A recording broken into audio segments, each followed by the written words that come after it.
Salam IT News, jumpa lagi di program berita kami.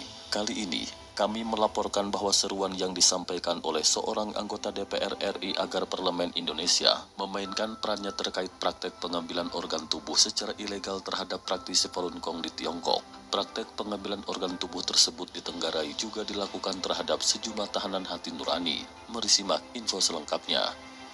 Parlemen Indonesia diserukan memainkan perannya agar menghentikan genosida dan penganiayaan yang dialami oleh praktisi Falun Gong atau Falun Dafa. Apalagi praktek kekejaman tersebut sudah berlangsung selama 21 tahun secara tak manusiawi di Tiongkok oleh Partai Komunis Tiongkok.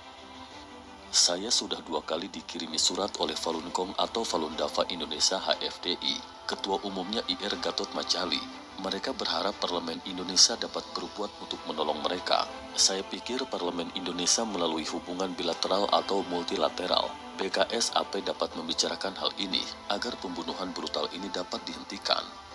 Saya sudah 2 kali dikirimi surat oleh Falun Gong atau Falun Dafa Indonesia HFDI, Ketua Umumnya Insinyur Gatot Macali. Mereka berharap Parlemen Indonesia dapat berbuat untuk menolong mereka. Saya pikir Parlemen Indonesia melalui hubungan bilateral atau multilateral, PKSAP dapat membicarakan hal ini agar pembunuhan brutal ini dapat dihentikan. Kata anggota Komisi 9 DPR RI Weni Haryanto saat interupsi di rapat paripurna masa persidangan 4 tahun sidang 2019-2020 di Gedung Nusantara Senayan, Jakarta, Kamis 18 Juni 2020. Rapat saat itu dipimpin oleh Wakil Ketua DPR RI Aji Samsudin yang didampingi oleh Ketua DPR RI Puan Maharani dan Wakil Ketua DPR RI Rahmat Gobel. Rapat itu dihadiri oleh anggota DPR RI secara fisik dan virtual yang disiarkan secara live oleh TV Parlemen. Politikus Partai Golkar dari Dapil Jawa Barat 6 itu memaparkan bahwa transplantasi organ tubuh memang sangat dibutuhkan di dunia. Ditambah lagi donor organ tubuh sangat ditunggu-tunggu di dunia. Sehingga kata Weni harga organ tubuh menjadi sangat mahal di dunia internasional. Akan tetapi, Weni mengungkapkan keganjilan yang terjadi di Tiongkok. Pasalnya donor organ transplantasi di Tiongkok dilakukan tanpa menunggu waktu yang lama. Hal demikian dikarenakan sumber organ berasal dari tahanan yang dibunuh secara tak manusiawi khususnya terhadap tahanan hati nurani. Di Tiongkok masa tunggunya hanya sekitar sampai 2 atau 4 minggu saja. Mengapa begitu cepat? Karena 90% sumber transplantasi organ di Tiongkok berasal dari tahanan yang dibunuh secara tak manusiawi. Sumber utama suplai organ dari tahanan-tahanan yang terdiri praktisi Falun Gong atau Falun Dafa, yaitu orang-orang yang berlatih spiritual yang jumlahnya ratusan juta di seluruh dunia, yang ditangkapi karena jumlahnya mengancam Partai Komunis Tiongkok. Ujarnya. Weni menambahkan, tak hanya terhadap praktisi Falun Gong, praktek transplantasi tersebut juga dilakukan terhadap minoritas Muslim Uighur Buddha Tibet dan penganut Kristen rumahan. Tapi di Tiongkok masa tunggunya hanya berkisar 2-4 minggu saja. Mengapa begitu cepat? Karena 90% sumber transplantasi organ di Tiongkok berasal dari tahanan yang dibunuh secara tidak manusiawi. Dan sumber utama suplai organ adalah dari tahanan-tahanan yang terdiri dari atas. Yang pertama, praktisi Falun Gong atau Falun Dafa, yaitu orang-orang yang berlatih spiritual yang jumlahnya ratusan juta di seluruh dunia, yang ditangkapi karena jumlahnya mengancam PKT atau Partai Komunis Tiongkok. Kemudian yang kedua, golongan minoritas Uighur. Yang ketiga, orang Tibet. Yang keempat, penganut gereja Kristen rumahan. Praktek tersebut dilakukan di bawah kekuasaan otoriter Partai Komunis Tiongkok yang berlangsung selama lebih dari 70 tahun, ditambah dengan kondisi negara yang sedang tidak berperang. Rezim PKT sudah menyebabkan 80 juta kematian rakyat secara tidak wajar, khususnya selama 21 tahun terakhir penganiayaan genosida terhadap Falun Gong atau Falun Dafa di mana ribuan praktisinya telah dianiaya hingga meninggal dunia ratusan ribu. Ujarnya. Di bawah kekuasaan otoriter PKT, Partai Komunis Tiongkok tersebut, selama lebih dari 70 tahun, dan dalam kondisi negara sedang tidak berperang, rezim PKT telah menyebabkan 80 juta kematian rakyatnya secara tidak wajar.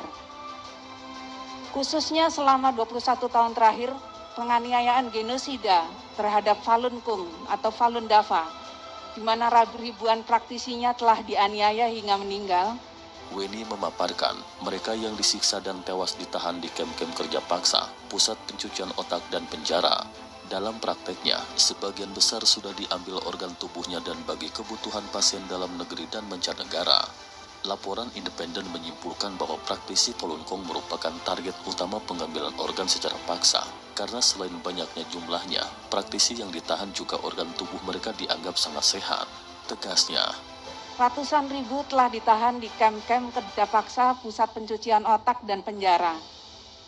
Dan sebagian besar telah dibunuh untuk diambil organ tubuhnya dan bagi kebutuhan transplantasi pasien dalam negeri maupun mancanegara.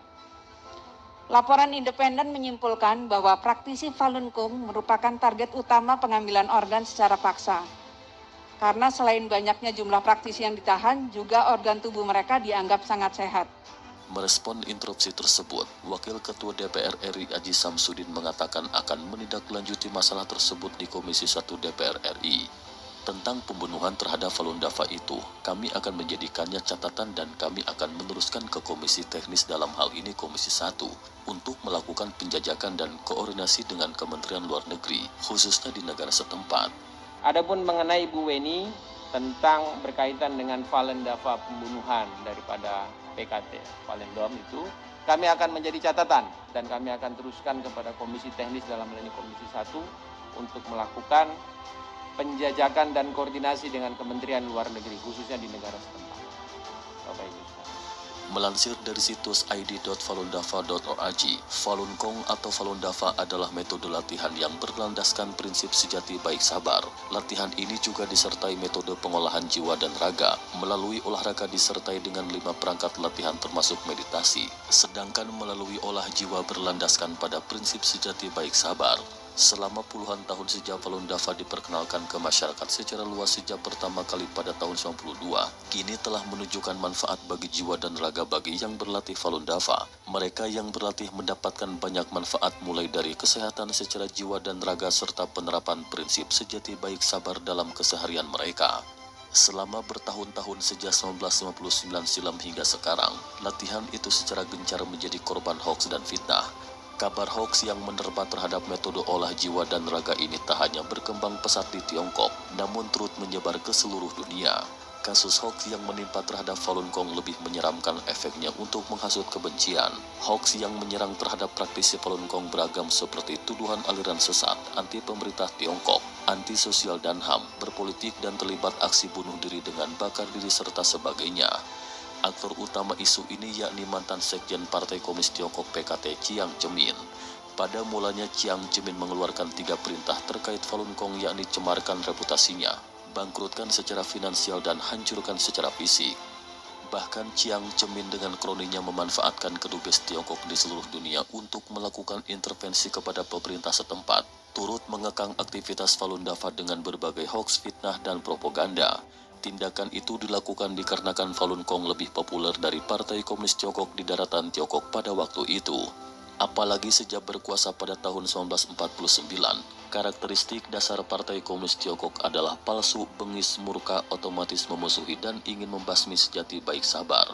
Komunis Tiongkok senantiasa mengulangi pola yang sama kepada kelompok rakyatnya yang dipandang tidak sepaham dengan komunisme yang ateis. Namun demikian, para praktisi Falun Gong di seluruh dunia termasuk di Indonesia yang mengikuti latihan ini terus menyuarakan bantahan hoaks-hoaks yang beredar secara masif. Mereka terus-menerus menjelaskan sanggahan fitnahan selama bertahun-tahun kepada setiap individu, lembaga pemerintah termasuk kepolisian, media, tokoh masyarakat, dan LSM.